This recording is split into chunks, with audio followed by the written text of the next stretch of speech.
What is up, guys? It's the Sound Alchemist, and once again I'm here with Gershwan. And today we're back at it to answer more of your juicy, spine-tingly, citrusy questions in today's For the Greater.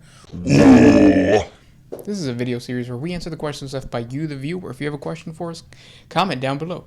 Put question in front of your question, because we get to those questions first. Yeah, those are the questions that we put into the hat and mix it around and then pull them out. Yes, just like a hat in a rabbit. This question comes from 40K Warrior Tuber. Who's the most powerful Psyker in 40K right now, lore-wise? Not including the Emperor. I'm thinking Mephiston or Magnus. That is probably a good pick. When you think Psyker, there were a ton of strong Psykers, a lot of them dead or non-functioning right now. So like you mentioned, yes, the Emperor was probably the strongest Psyker. You had Eldrad from the Eldar, who was super strong, super powerful, but he died because of the Death Watch trying to create Iniad a little bit too early.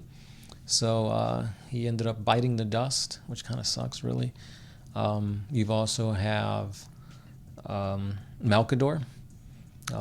But I think you hit the nail on the head when you said Magnus. Yeah, I agree. Yeah, Magnus has been super powerful. You saw what he can do against another Primark, the Sisters of Silence, the Grey Knights, a whole bunch of Space Marines, when he almost made his way to Terra. He got to Luna, and even then, like, the dude was wrecking stuff. So, besides just being a super strong Psyker, when he was a regular Primark, his ascension to becoming a Demon Prince made him even more stronger.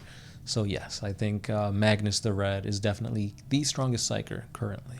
Yep, I agree. And then for all those that are going to say, but why did Gilliman defeat him?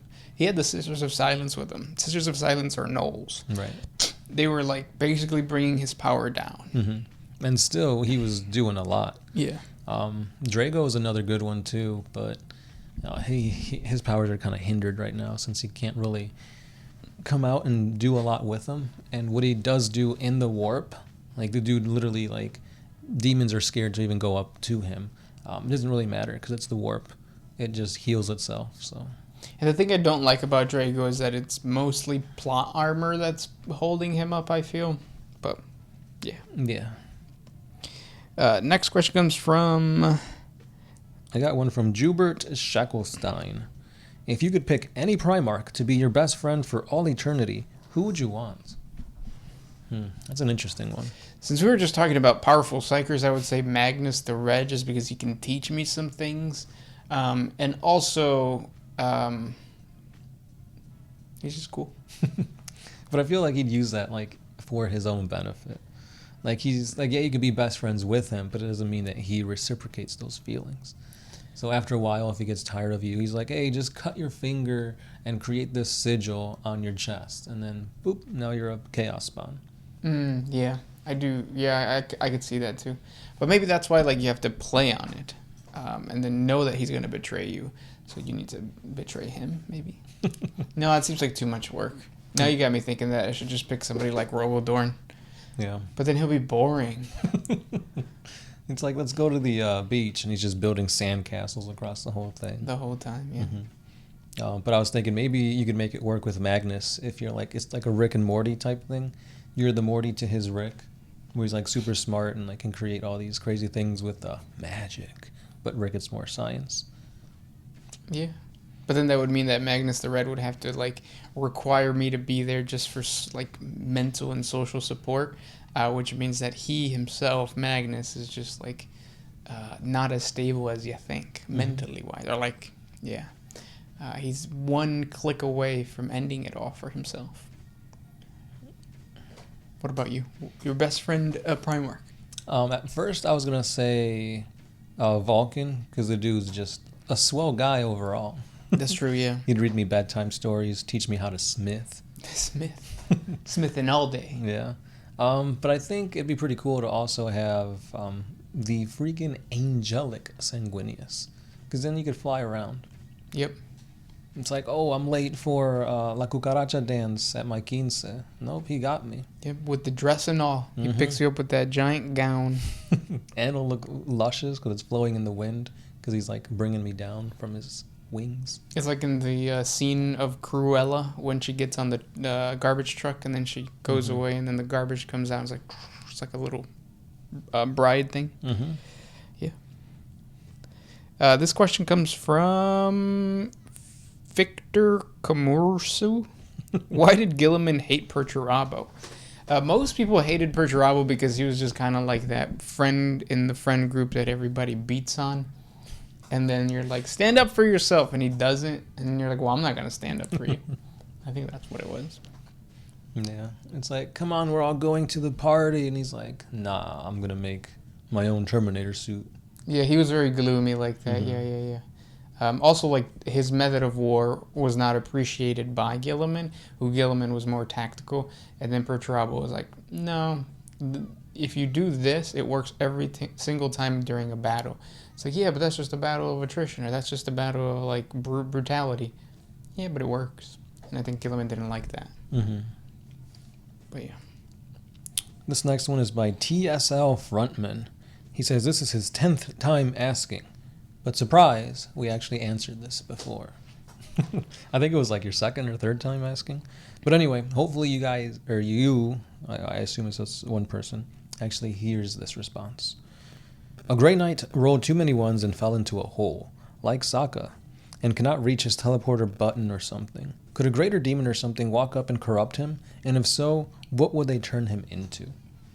So basically you're saying, can a Grey Knight get corrupted by a demon? And as of right now, no.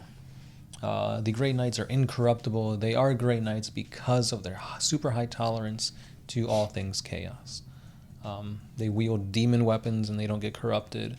They can traverse the warp and not fall into the temptations of Slanesh or whatever. So yeah, they're super tough. But if they were to turn a Grey Knight into anything, I feel like it would be chicken tenders. Oh yeah, definitely. Yeah. Demons actually really love tendies. I mean, who doesn't? That's true. AMC to the moon. This is past the weekend. I wonder what happened during the weekend. But anyways, next question. Cool Minecraft.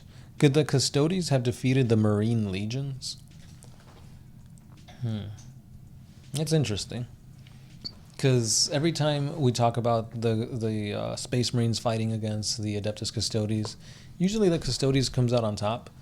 They did take out pretty much a whole Primaris chapter. They didn't really break a sweat doing it. So I think if they really put their mind and their dedication to it, yeah. I really think it also, though, depends on their situation. Like, if they're on Terra, yeah, that's their home ground. Mm-hmm. The Imperial Fist might be able to, like, do something. But, like, back in 30K... Well, back in 30K, they had different weapons and stuff. Like, it was... Like the radium weapons, the... what are those things called? Like, radium and, like... They were using, like, nukes and, like, super devastating weaponry. So everybody had access to it. So, of course, the Space Marines would be using it against them. Yeah. What was I going to say? But I do feel like there was more Legionnaires than there were Adeptus Custodians. Oh, for sure. They're going to be outnumbered, no doubt about it. Mm-hmm. But it's, like, kind of the same thing where it's like, if a world is getting taken over by chaos, you don't send the entire Grey Knights. You send, like, a squad, and that's usually enough. Yeah. So with like the same thing with like the Custodies, you wouldn't send all the Custodies all at once. You'd send like a few of them, and that's usually enough. Yeah. So it'd be interesting to see how that would turn out. There should be like a simulator game that does this, but doesn't use the stats of like the tabletop, but uses the stats of like, I don't know, the lore or something. Kind of like when we see like 1,000 Hulks versus 1,000 Spider-Mans. Who wins? Yeah. I think that'd be kind of cool. At what point can 3-year-olds beat you to death? What's the answer? Like 1 trillion? I don't think it takes that much. For 3-year-olds? Yeah. Oh, you could destroy a whole like plethora of 3-year-olds. Like anybody could.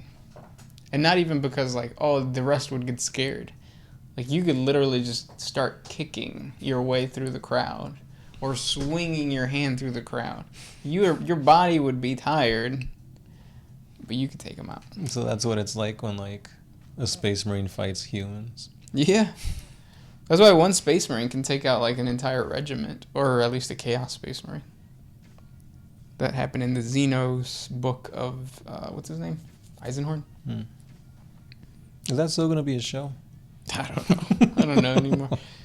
Wait, so what's the limit then? Like, if you're going up against 3-year-olds, how many 3-year-olds do you think you could take on? I'd say like at least 1,000. Yeah. Because you said 1 trillion. Yeah, I think I'll be a never ending. Yeah. Because thinking about it, it's like, yeah, but it's like the more flesh you pound, the longer you go at it, you're gonna tire out, and like you're gonna start breaking like your fists, your feet, and then you're gonna start like resorting to things you wouldn't want to be doing, and at that point, I think they'll overwhelm you. They'll just like, they don't even have to like kill you. You could just like collapse, and then they'll like suffocate you or something. Yeah. They'll create like a dog pile. The only thing is that then you're entering a fight of disadvantage because you're expected to not sleep while they are. Because There's like, so many of them, they could take turns. Yeah, like half of them in the back can be asleep. They'll wake up and then they'll come at you when you're supposed to be sleeping. That would be some bullshit. And I guess it depends, because I'm picturing just like a completely blank, like the hyperbolic time chambers type of thing. Mm-hmm. But if it's like the city, then yeah, you can hide in like a box cart or something and sleep, and then just continue the next day. Yeah. Yeah. But at the same time, they're 3-year-olds. They're not going to coordinate with one another. That's true. Yeah, you're right. Yeah, next question. Bean eater. Do they have tequila in the 41st millennium? So, no. Bean eater. Bean eater. So, tequila is actually I forget what it's called, but it's kind of like scotch, where like scotch can only come from a certain area, or like champagne, where champagne can only come from a certain area. Tequila can only come from a certain area in Mexico. If it doesn't come from that area, then it's just agave. What is it called? Like a distilled agave drink, like mezcal and stuff like that. And I don't think that Mexico exists in the 42nd millennium. Yeah. At least not how it used to. Right, with the techno-barbarians and like the whole world changing shape, oceans getting dried up, new continents being raised. Yeah. And you need a special environment in order to produce the agave plant. And I mean, they had nuclear winters Yeah. in the 40K universe, so that's not happening. But yeah. This one's by Rogel Korn. Can a Warhound Titan survive a nuke, or maybe even orbital bombardment? What would it take to take down a Warhound Titan using modern weapons of today? I don't think anything we have can take down a Titan.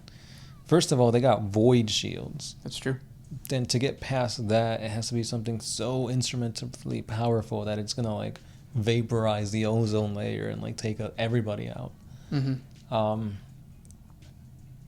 Yeah, because let's say you throw a nuke and it does weaken it, and you'd have to throw multiple. That's not good. I agree. Nothing. Yeah. Nothing that we have now, at least. Maybe Chuck Norris. Is that an old meme? Like, is that even relevant anymore? I don't think it is. Yeah. I think it's funny how sometimes on TikTok you'll see how like, oh, back in the day these used to be memes, and it's like the little penguin and the kid going like that or whatever.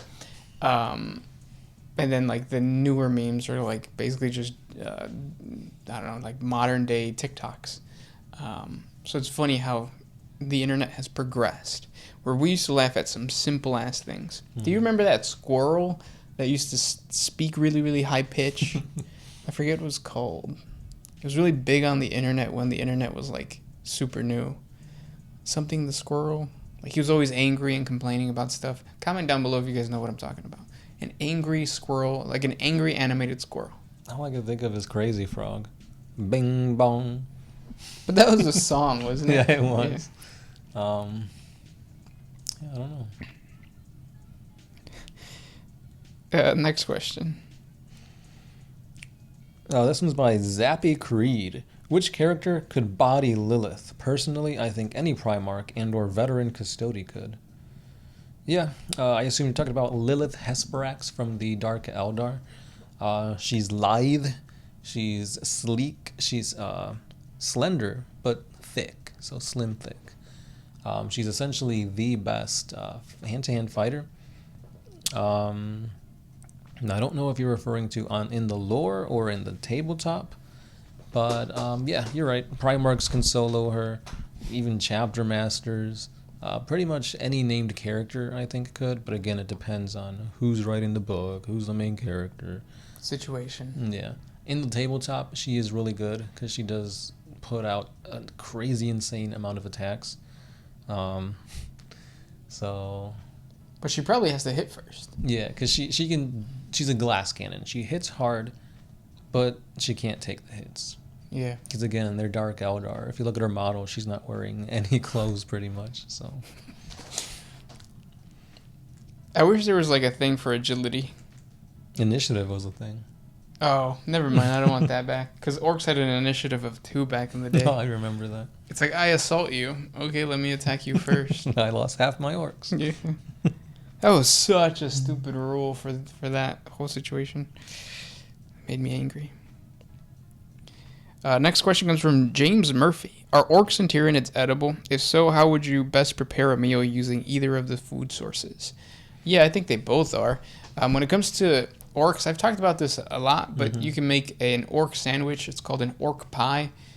Every single element of a sandwich you can get out of an orc because it's algae, it's meat, it's plant. You can grow, like, it can ferment and all that kind of stuff. So you can make bread out of it. But is it gluten-free, though? Probably not, no. I still don't know what gluten means. Elmer's glue. Yeah. Next question. Well, what about Tyranids, though? You can, but they probably won't taste good. I bet you, like, they're the type of food that you have to put so much spices and seasoning that at the end it's just like, just get a spoonful of those seasonings and throw it onto, like, I don't know, a sponge, and it'll probably taste the same. A sponge? Yeah, like the ones you use to clean your dishes. Yeah. Those aren't sponges. Those are like scouring pads made out of like copper and steel. Oh, no, that, yeah. Like if you're trying to clean a cast iron skillet, maybe. But no, like if you're trying to clean a regular plate, you use the sponge. Yeah, I know what you're talking about now. Skillets. Fun little, like, trivia about us. One of our first jobs, I think it was probably your first job, right? The Roundhouse? Yeah. We used to work at this restaurant together, and they used to have this big bowl of nachos that they used to serve. Super, super good. I used to go there on my off days just to get the nachos. And one day, I guess the guy who was prepping the nachos put the thing you were saying, the scouring pads? Yeah, inside of the nachos. So when the people were eating it, they found it. They made a big deal. They obviously got their meal for free because they had freaking, like, metal inside their nachos. But yeah, it was crazy. Were you there for that thing? I've never heard about that. Yeah. It was a big deal. Not as big as, like, us pouring water on customers. On accident, obviously. Yeah, accident. Oh, somebody's wearing white. I'm coming for you. When it happened to me, I felt really bad because there was a big group. It was probably like 10 people. There was just one woman, and I think she was with her husband. And it seemed like a business meeting. And I had the platter of, like, glasses of water, and I was serving them. And then the entire thing just goes on her back, and she even goes, "Oh!" And then the husband was pissed, super, super pissed. They also got free food. And those were the questions for today. If you guys have more questions for us, please comment down below. Thank you guys so much for listening, and we'll talk to you tomorrow. As always, this has been The Sound Alchemist. Gersh1. And we are out. Oh,